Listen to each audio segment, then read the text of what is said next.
Bonjour à tous, bienvenue sur cette chaîne. Comme d'habitude, pensez à vous abonner, à commenter, à liker, à partager. Je vous dis merci d'avance. Alors, il y a quelques jours, le président de la République a posé la question de la peine de mort. Il a finalement ici invité les Gabonais à réfléchir sur cette thématique. Faut-il faut-il réhabiliter la peine de mort ou il faut finalement ici continuer à faire en sorte qu'elle ne soit pas dans le système judiciaire et pénal gabonais? Alors, je vais donner mon avis ici sur cette question en argumentant et en me questionnant sur la pertinence de l'application de la peine de mort dans le contexte gabonais. Donc voici l'axe principal qui va ici conduire notre analyse aujourd'hui dans cette vidéo. Alors, la première question qu'on peut aborder, c'est celle de la possibilité d'appliquer la peine de mort dans le système judiciaire pénal gabonais. Et c'est là au fait de la récurrence des crimes rituels ces derniers temps. Donc de nombreux Gabonais se disent qu'il faut réhabiliter la peine de mort. Peut-être que ça fera en sorte que les crimes rituels baissent ou disparaissent complètement. Parce qu'il existe cette idée que condamner un criminel à mort, on verrait un message à d'autres criminels. Ce qui ferait que la peur de la mort incite les uns et les autres à ne pas s'engager dans une telle activité. On peut discuter de la pertinence de ce propos, mais la question elle se pose. De nombreux Gabonais, à chaque cas de crime rituel ou à chaque cas de crime violent, appellent ici à appliquer la peine de mort en disant la peine de mort, comme je l'ai expliqué précédemment, peut ici dissuader les potentiels criminels, peut finalement faire en sorte que le crime baisse et surtout les crimes violents. À partir de ce moment, est-ce que appliquer la peine de mort peut être ici quelque chose de pertinent dans le cadre du système judiciaire pénal gabonais? Dans une certaine mesure, on pourrait dire oui. Mais dans une autre mesure, je dirais non. Parce que la question de la peine de mort, et surtout avec les éléments spécifiques du contexte gabonais, complique finalement l'application d'une telle pratique. Alors pour moi, réhabiliter la peine de mort dans le système pénal et judiciaire gabonais serait une erreur. Pourquoi? Parce que déjà, la question de la peine de mort, lorsqu'on la corrèle à la question des crimes rituels, la dynamique devient quasi insoutenable. Pourquoi je le dis? Parce que la peine de mort ici implique divers éléments. Comment ici le système judiciaire arrive à être objectif, comment le système judiciaire peut finalement réellement appliquer la justice. De l'autre côté, on a la question des crimes rituels. Qui sont les acteurs des crimes rituels? Selon le docteur Eddy Minon, qui est un des spécialistes des crimes rituels au Gabon, les commanditaires, qui sont finalement les éléments principaux de cette activité, seraient des acteurs politiques. Et c'est lui qui le dit.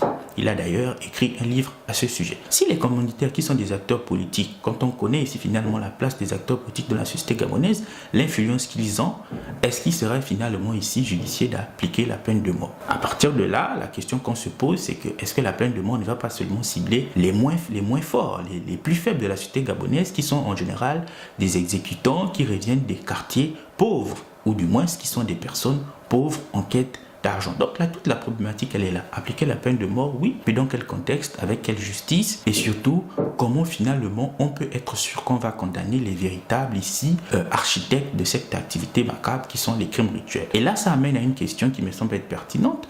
Oui, appliquer la peine de mort, mais pour quel système judiciaire? Avec quelle réalité? Alors, les principaux écueils qui se posent ici à la question de la peine de mort vis-à-vis de celle des crimes rituels, c'est ici principalement deux choses. L'indépendance du système judiciaire qui va finalement nous permettre de nous questionner sur sa politisation. C'est-à-dire que oui, on va appliquer la peine de mort, mais si les acteurs principaux de cette activité seraient des politiciens, comment peut-on être sûr que la justice qui est finalement souvent aux ordres des plus puissants puisse s'appliquer de sorte que les vrais coupables soient exécutés? C'est cela la question, parce que le système judiciaire souffre de nombreuses tares. Je le disais, il y a notamment ici le fait que la justice n'est pas indépendante. La justice souffre de plusieurs influences, notamment celle du politique. Donc, si les acteurs principaux de ces crimes rituels seraient les politiciens, donc ils peuvent bien peser sur le système judiciaire et faire en sorte que les commanditaires ne soient pas ici mis à mort, mais la justice va seulement s'appliquer à des personnes qui sont les plus faibles de la société, c'est-à-dire les personnes démunies. Donc, on a ici la question de l'indépendance du système judiciaire, il y a aussi la question ici de la politisation de ce système judiciaire. Est-ce qu'un système judiciaire qui n'est pas déjà indépendant, donc qui est politisé, peut réellement rendre la justice pour une question aussi sensible que celle de la peine de mort? Est-ce qu'on ne va pas arriver à des erreurs judiciaires? Est-ce qu'on ne va pas pouvoir finalement arriver à une instrumentalisation de cette justice-là par des acteurs politiques qui seraient puissants et qui seraient susceptibles d'avoir été impliqués dans une activité de crime rituel? Donc voilà toute la question. Oui, poser la problématique de la peine de mort, mais il faut regarder le contexte de la justice. Est-ce que la justice aujourd'hui est en capacité de réellement rendre ici la justice? Elle est réellement ici en capacité d'appliquer la loi sans subir des pressions politiques, sans subir d'autres pressions. Au-delà même de la pression politique, il y a aussi des personnes qui peuvent avoir des moyens financiers conséquents, voire colossaux, pour pouvoir ici manipuler la justice. La plus grande question, c'est là.